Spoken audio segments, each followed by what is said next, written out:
All right, about 2 years ago, I ended up rescuing a red-tailed hawk.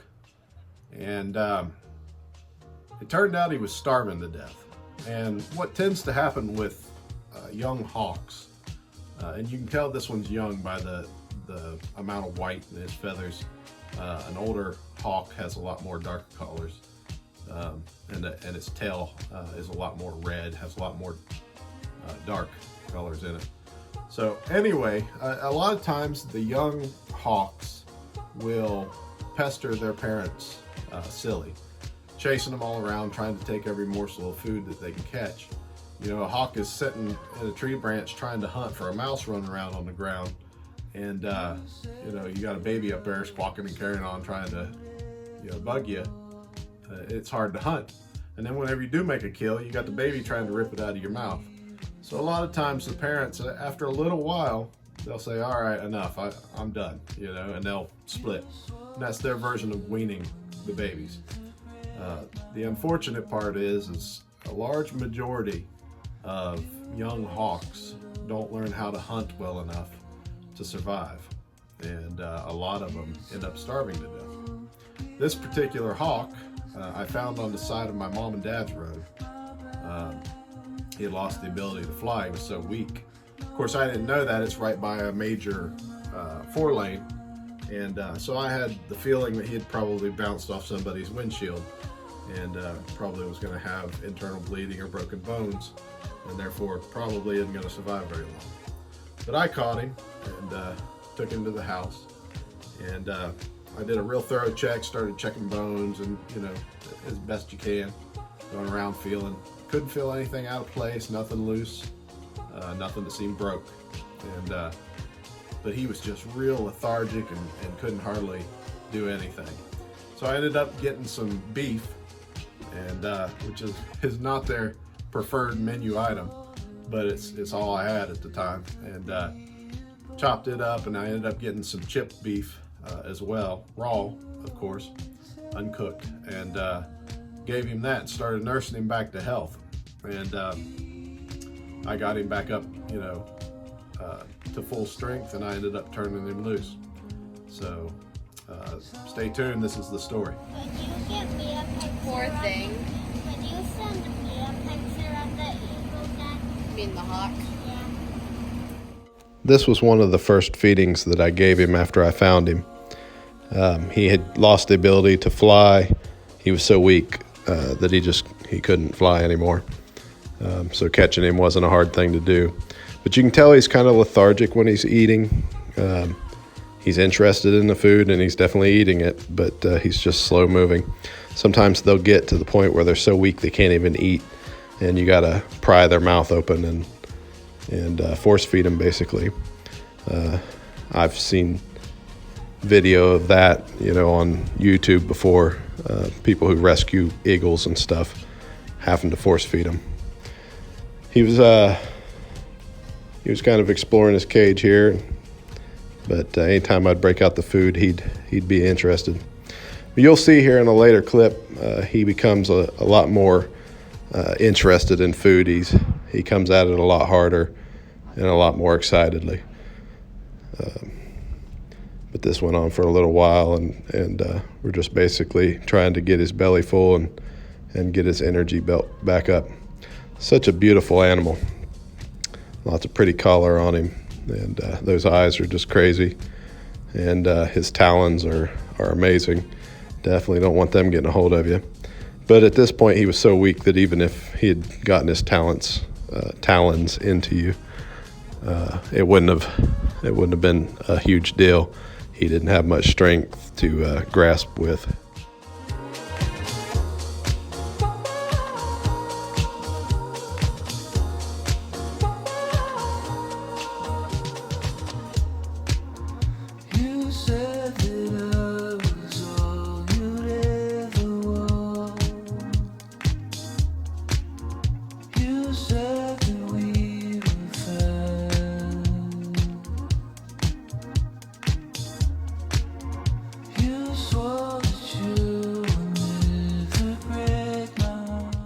Now here you can tell that he was pretty much full at this point. He's just kind of picking at it, not entirely sure if he wants it. Goes ahead and eats it, but he was pretty much topped off. And man, them talons, he didn't have much grip, but man, they were razor sharp, buddy. Now here, this is a couple days later, and he's had enough food in him that he's got some energy. He's a lot more voracious, a lot more excited about the food, and really going after it. So we're making progress at this point. He's starting to get his strength back.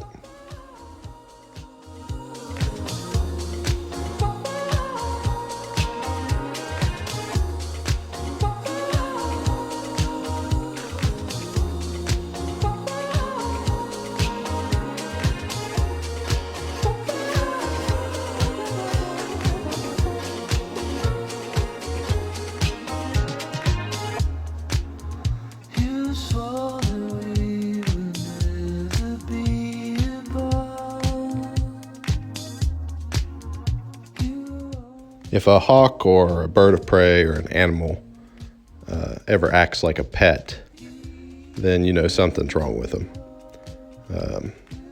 He would absolutely not have accepted this if he was at 100%.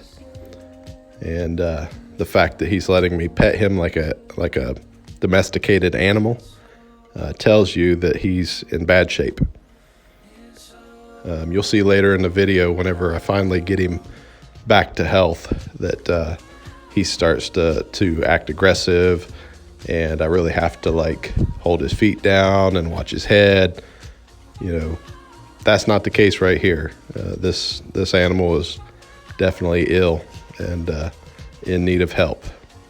I'm feeling his crawl right there. It's a big round ball where all the food is stored in his chest. And you can just kind of feel it, and it'll feel like a round ball, basically. And then I let him out, I tied a string to him so he could get a little exercise, and this is him out with his string tied around his leg. I didn't want him getting away where I couldn't get to him because he didn't have enough energy. He might have had enough energy to get away, but he wouldn't have had enough energy to hunt. So that's why I tied the string.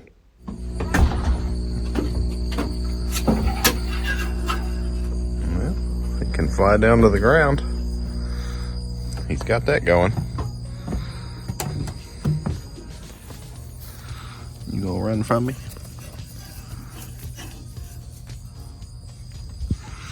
Yeah, he's still a little wobbly. Not 100% yet. Now this is what you want to see in a recovering animal.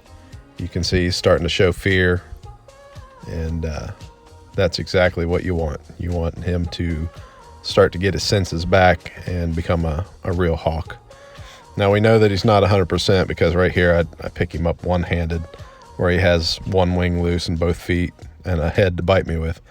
If he was 100%, this would never happen. All right, guys, it's about to get a little graphic. If you don't like watching them eat mice, then look away. Right here, I bought a rat from the pet store. They sell them for snakes and things like that, already frozen and euthanized. So it was already dead, and I just thawed it out and warmed it up. And this is helping him build his chest muscles and stuff, pulling on it and eating like a hawk does in the wild. So this is kind of a strength building exercise for him. I couldn't afford a rodent to feed him every single time. They're pretty expensive, and he eats a lot. So I just got him one every now and then, although that's the best thing for him is his natural prey. Now these birds suffer a lot from parasites. I don't know if you can see all the feces on the ground there in that shot, but that's one thing you gotta kind of watch out for is since they eat rodents, they usually have a lot of worms and different things like that. So you want to make sure and wash your hands and whatnot whenever you're dealing with them, because that could be a problem.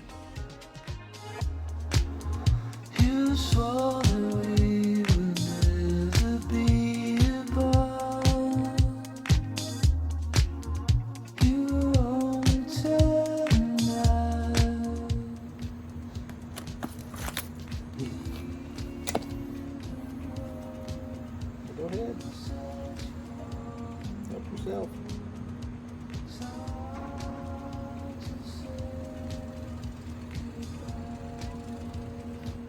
You can see after a few mice or rodents, he's starting to act more like a hawk.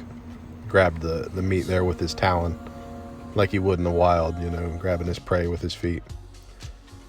And but still, for him to jump out of the cage and just stand here like this, that's something you don't see in the wild. So that tells me that he's still got a little ways to go.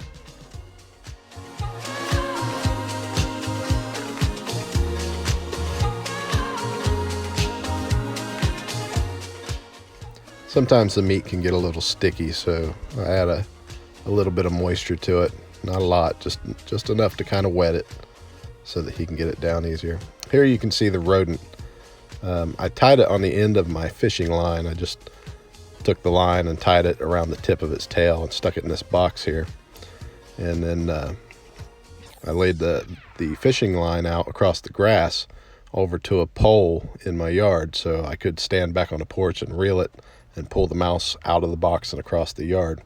Of course, the hawk is sitting back there in the building in his cage with the door open, and he's watching intently. This is an exercise to see if he can spot the mouse. You know, you'll see me start to pull it out of the box there if you look close.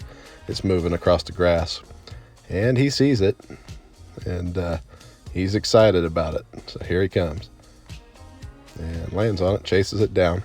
So I'm just trying to teach him, basically reteach him how to hunt. Because like I say, and there I pulled on it a little bit, you know, to try to simulate it trying to get away.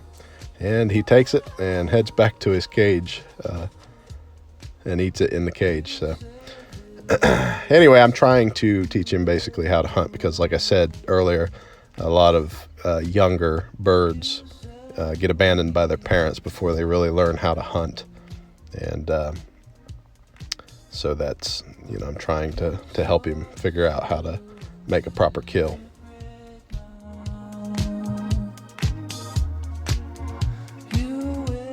So after he got done eating the mouse, it was time to top him off with some chipped beef. So I took him out in the yard there and I was going to feed him. Well, he decided to make a run for the cage. So I had to stop him real quick. And as soon as I showed him what we were doing, he was like, oh, okay, all right, I see what's up. So he started accepting the food and sit there and finished it. And, you know, whenever I'm feeding him the mouse, I just tie the fishing string loosely to the very tip of its tail. That way I can give it a good yank and the string will just come right off of the mouse as soon as he catches it. And that ensures that he can't ingest any part of the fishing line or anything like that. But I use the fishing line to make the mouse look like it's moving, so it entices him to go after it. Now here I've tied the mouse way up on top of the hill to see if I can get a little more flight distance out of him. He spotted it immediately and went all the way up there and got it. And then after he got done eating it, I was down there with some chipped beef trying to entice him. And here he come down to get it. Majestic bird. Unfortunately, he came down and he overshot me and landed up on the roof of the building. I tried to entice him to come on down, but he wouldn't have it. He'd stand right there, and as I'd feed him beef on the end of my little prongs, he would gladly accept it, but he didn't like it. So I had to get up there and get him down and get him situated back in his cage there until he's 100%.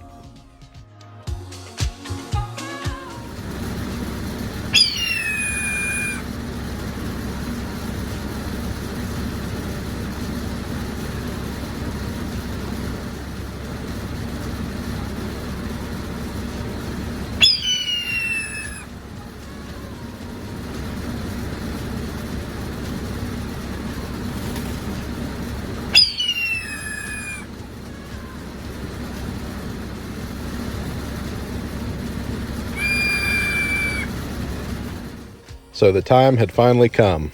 He had reached 100%, and it was time to set him free. I'm going to get to go free. All healed up, aren't you? I took him out to my mom and dad's house. They live kind of out in the country, so it's a little bit more wide open. Put a mouse on a stump that they had out there and let him get one last really good meal in him before he headed out into the wild, and he gladly accepted it. I had spent part of the day letting him fly down through the field and stuff like that, kind of stretching his wings, and here he got done with the mouse and headed out. And I'd go to retrieve him, and he would flop over on his back and stick his talons up to try to get me. Now, this is what I'm talking about, a healthy bird. See how his mouth is open? He's being aggressive. I've got a hold of his feet, but see how his feet are clenched up tight? He's trying to grab and whatnot. That's a stark difference between this video where he's letting me pet him. This is a way a bird should look. And if you have a healthy bird, he's going to be afraid of you. He's not going to want to be petted and not going to allow you to pet him. But you can see his gullet, his chest there is all full. So he's good to go. And of course, the kids, they were a big part of watching him be rehabilitated. So they all had to say their goodbyes. And basically, I just took him down here and put him on the stump. And he didn't realize he was free yet. So he just kind of hung out there. And of course, I come up, got the camera, and then to get him to take off flying, I just walked down there close to him. And he'll take right off. All right, Hawkins, time to go. You're free.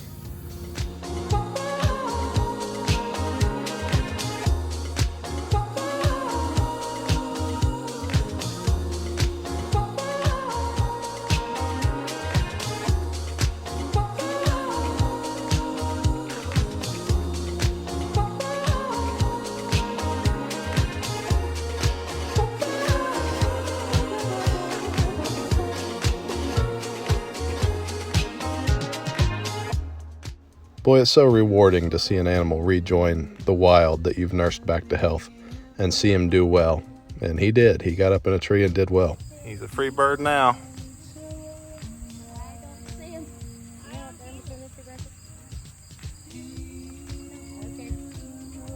All right, Hawkins.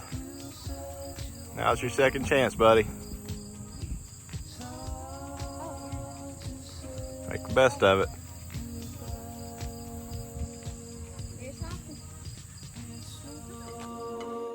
We stood down there and watched him for quite a while, and he just hung out in the tree and climbed from branch to branch, and I think he was just kind of enjoying getting a feel for being a bird again. He'd been in the cage for a few weeks there, and he was getting his feet under him, I guess.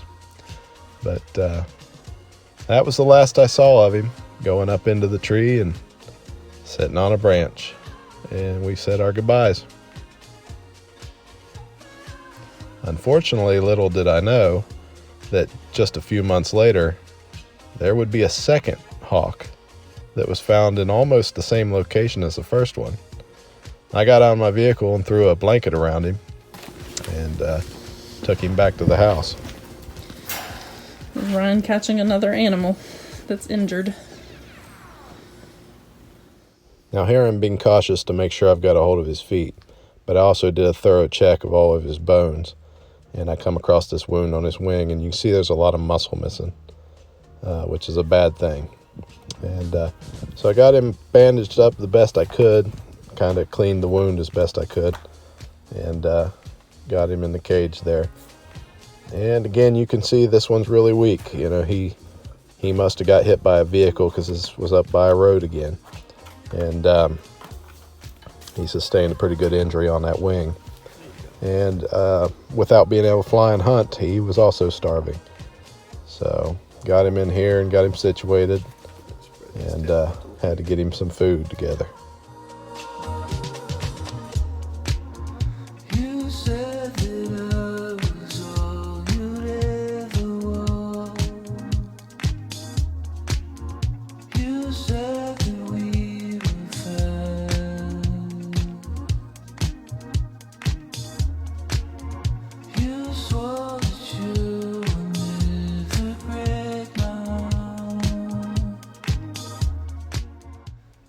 So here I had given him his first bite of food.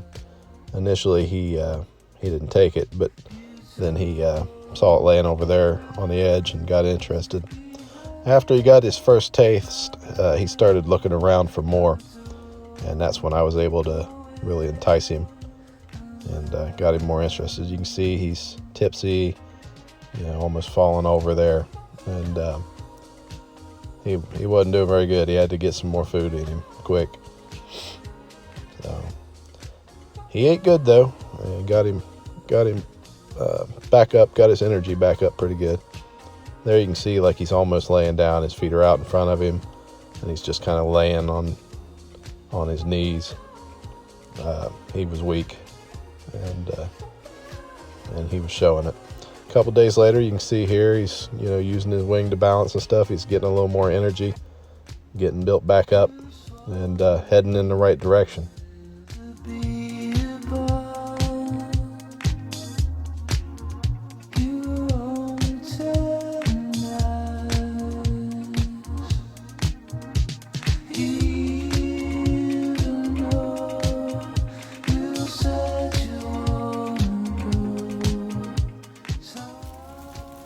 And again, here you can see I'm petting him like a domesticated animal, and he's not incredibly bothered by it. So this seems fun. You always want an animal to enjoy your pets, but this is not a domesticated animal. He should not be enjoying this. So there's something bad wrong with him, and I knew that wing, being as injured as it was, he was going to need some antibiotics, and that's something I didn't have without access to a veterinarian. So I had to try real hard to find somebody who could take him and care for him properly, whereas the previous one, I didn't. So I ended up locating a rescue, and they told me to take him to a special veterinarian. So I packed him up and I headed out, and I stopped by my friend Brandon's house to feed him one last time, make sure he had a good meal in his belly before I took him to the vet. And of course Brandon wanted to try to feed him, and easy with the wing, man. And he ate pretty good for him, and took him to the vet, and that was about it.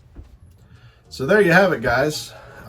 As far as an update, the first hawk that I rescued, he, as you saw in the video, we turned him loose and he flew away just fine. I think he had plenty of strength to get along and survive. It's impossible to know for sure that he made it, but he was strong enough, and he seemed like he was quick enough to catch a mouse, the way I was dragging it around on a string.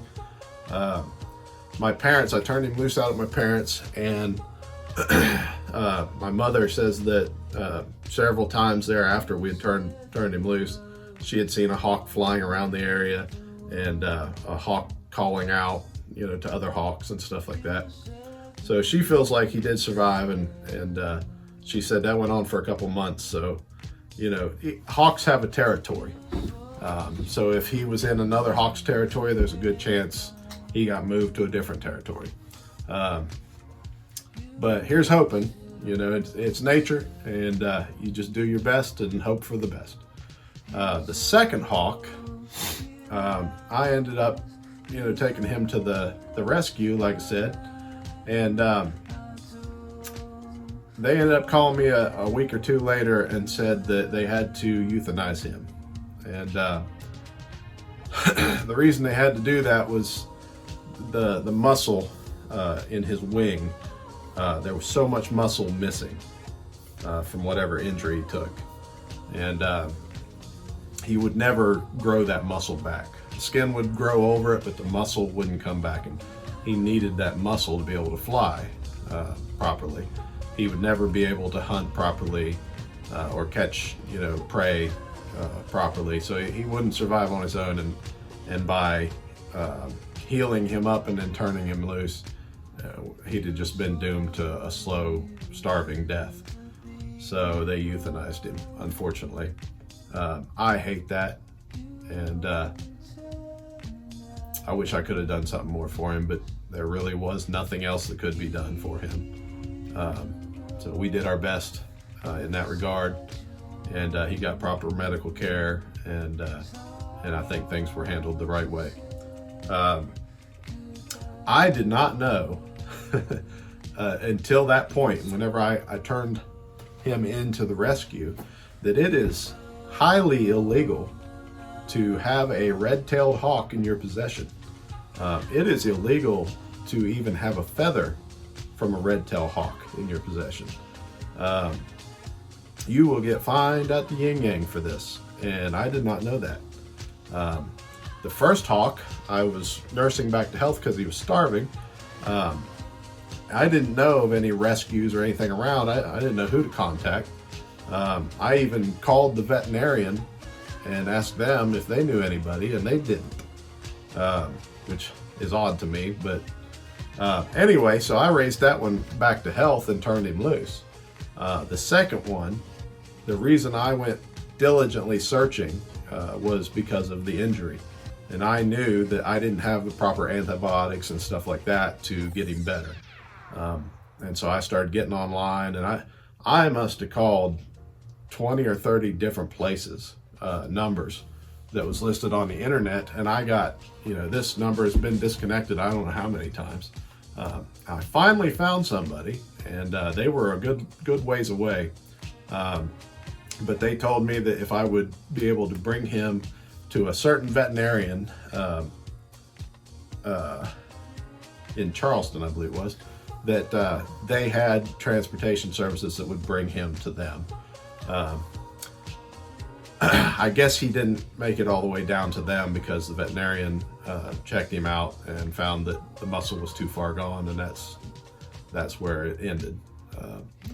So anyway, I have learned if I find another red-tailed hawk, the first thing to do is to contact the rescue and get things lined up to get the bird down to them, because it is illegal for you to rehabilitate a bird, a red-tailed hawk. So if you ever find one, do the same. Stupidity is not an excuse. Ignorance is not an excuse. So anyway, that's how it all went down, and I've learned a lot about it, and I kind of wish that I could be a rehabilitator. I wish I had the land and the space to do it and the certification to do it, but I just don't. And I've got 4 kids, I ain't got time to do it.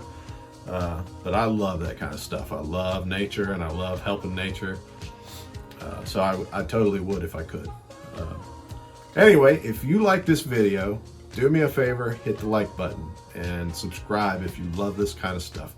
I believe in quality over quantity. I will produce a quality video over multiple videos all day long. I spend a lot of time filming my videos, trying to get footage over the course of a year. The garden video that I'm getting ready to put together, I filmed, for 2 years worth of gardening, just to have enough footage to put something together. And I'll probably wait and put a little footage from this year into it. So I try to produce as best quality videos as I can, and I hope it shows. If you like that kind of thing, consider subscribing. All right, guys, I really appreciate it. See you next time.